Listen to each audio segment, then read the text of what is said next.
So in this session, we are going to see the practical demonstration of grant and revoke commands.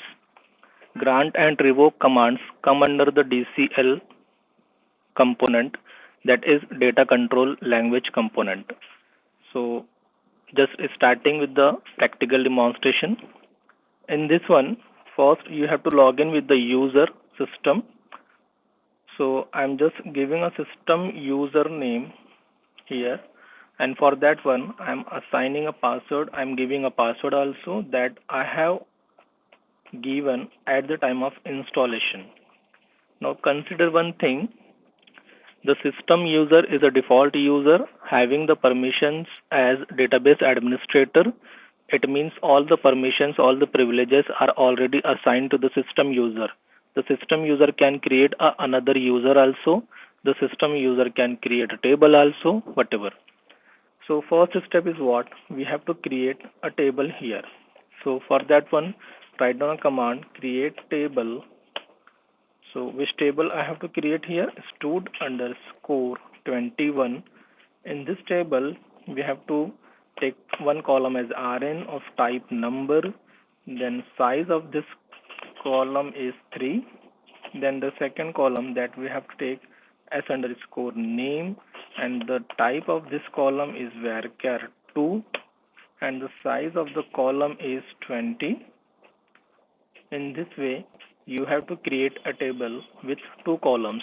You can see that the table is already created. Now just come to the next point. Now you have to create a user here. So to create a user, just write a command as create user. Okay. Now remember one thing, create user, then you have to write a username.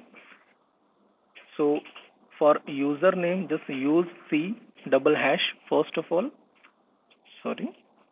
C double hash first of all, then a username COO3I underscore 21. This is my username complete. Then you have to attach a keyword as identified by. Use a proper spelling, identified by. Then attach a password for the user. So the password is CO3I. I'm just putting a simple password here. You can give the more complicated password also. So now the password is CO3I and the username is C double hash CO3I underscore 21. So you can see that the user is created here. Now after this one, you have to assign a permission for create session. So create session permission allows a user for a login. So just write grant, then create session, and to whom this permission we have to assign? We have to assign this permission to the user C double hash CO3I underscore 21. So this user is there and we are assigning a create session permission. The create session permission will allow a user for a login. So if we are not assigning this permission, then what will happen? The user can't be login. So to provide a login, we have to provide a create session permission also. Now after assigning this permission, just assign a permission that is nothing but what? A grant command we are using, and we are assigning a select permission. We are assigning a select permission as well as we are assigning a update permission. On which table, on which object? So we are assigning specific permissions on a specific object. What is the table name? What is the object name? Stud underscore 21. And to whom we are assigning the permissions? C double hash CO3I underscore 21 is the user.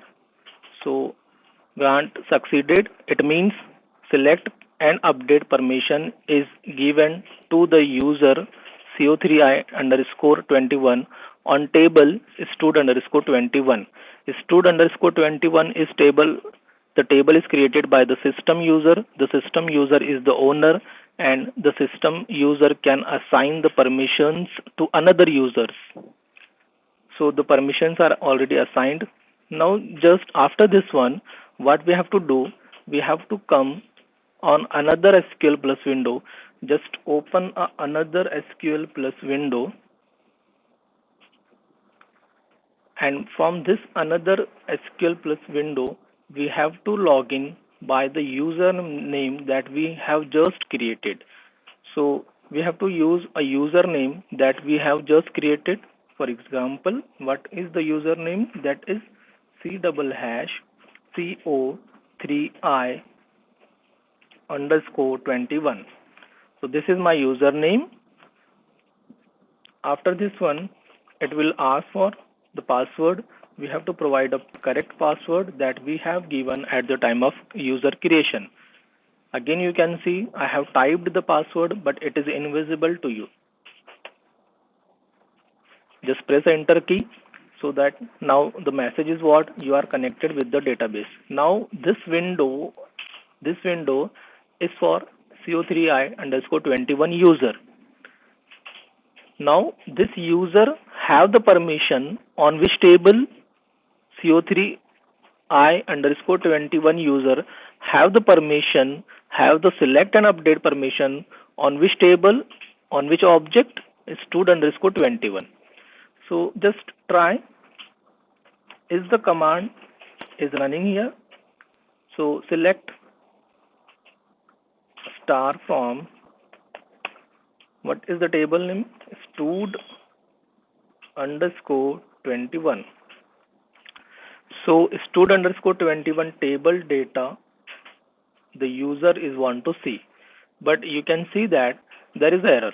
And what is the error message? Table or view does not exist. It means what? With this name stud underscore 21, there is no table under the user CO3I underscore 21. What happens? This table is not under this user. This table is under the system user. But obviously the permission is assigned to the user CO3I underscore 21. But the table is exist under the system user, and that's why we have to use the system username as a reference to access this table. So after running this command, now we are getting no row selected message. It means what? Now the error is not there.